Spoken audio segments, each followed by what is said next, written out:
నువ్వు రావాలి యేసయ్యా. ఎందుకురా? నీ వ్యాపారం బాగుంటాక ప్రార్థించిన నూనె. దీనికి ప్రాపకాండ అమెరికా అమితాబ్ బచ్చన్ సచిన్ టెండూల్కర్ కాదు, ఒక దయ్యం వస్తుంది, ఒక దయ్యం అంటాడు.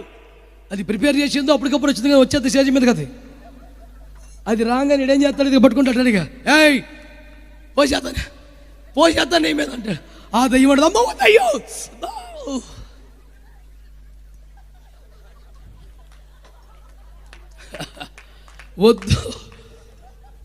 వద్దంటే అంటాడు. ఎందుకు వద్దు అంటే, కాలిపోతాను. ఎందుకు కాలిపోతావు? అది యేసు రక్తం. చూశారా జల్లారా? యేసు రక్తం. వెనకాల లారీ ఉంది, కొనేసుకో. అరే రెవరెండ్ గారడి,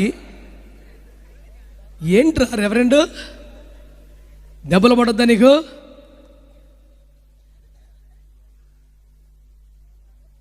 జాగ్రత్త. తీర్పు దేవుని ఇంటి వద్ద ఆరంభమయ్యే కాలం వస్తుంది.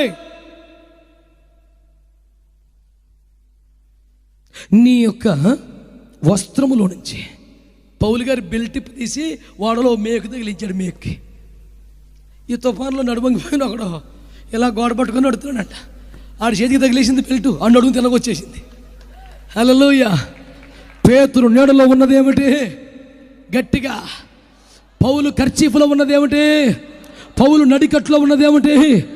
ఇతరులను దేవుని వద్దకు ఆకర్షించినట్లుగా, దేవుని వద్దకు నడిపించినట్లుగా నీలో నుండి విడుదల చేయబడుతున్న దేవుని శక్తి, ప్రభావం, ఆత్మచేత నింపబడితే, అభిషేకము పొందితే, నీలో నుంచి అభిషేకం, ప్రభావం ప్రవహిస్తే అది అందం. సంఘానికి తెగ పూసేసుకోవటం కదా అందం.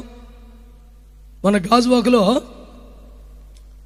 క్రాప్ చేయించుకోవడానికి ఒక సెలూన్లో కూర్చున్నా. నా పక్కన ఒక ఆయన ఉన్నాడు, ముఖానికి అంత పూసుకొని వరి పొలం కడుపు నుంచో పెట్టిన దానిలో ఉన్నాడు. అసలు ఆనమల్లాడు. మరి నేను చూసి అనుకొని పక్కన కూర్చున్నా.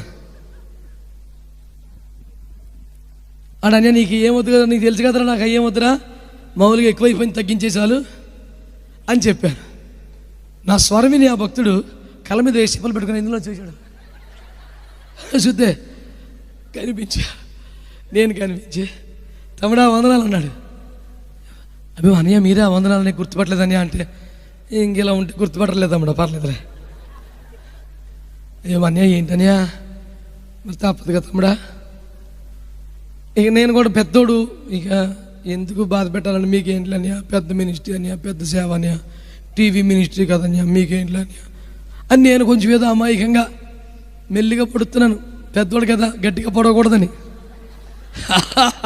కోత మామూలే, కాకపోతే కొంచెం మర్యాద.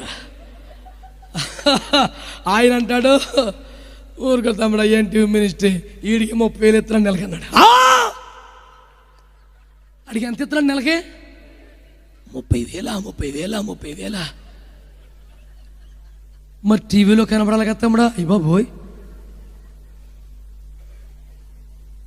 ఎంత దుఃఖకరం ఇది. పేదలు కూడా కష్టపడి కన్నీరు కాచి టీవీలో పరిచయం ఆగకూడదని పంపుతున్నారు. నెలకు 30,000 రూపాయలు. వేసుకునే సూటే 20,000 అంట, వేసుకునేది 20,000 అంట. మిగ్గులో వెలగల వస్తువులు ధరించకూడదన్నది నల్లింకు పూసాడు ఆ వచనానికి. అది బైబిల్ అది కనపడదాక మార్కర్ పెన్ నోటుకొని ఆ వచనం మీద రాసాడు, గట్టిగా దిద్దేశాడు దాన్ని. ఏమిటండి ఇది? ఎవడయ్యా నువ్వు చేసే సేవ?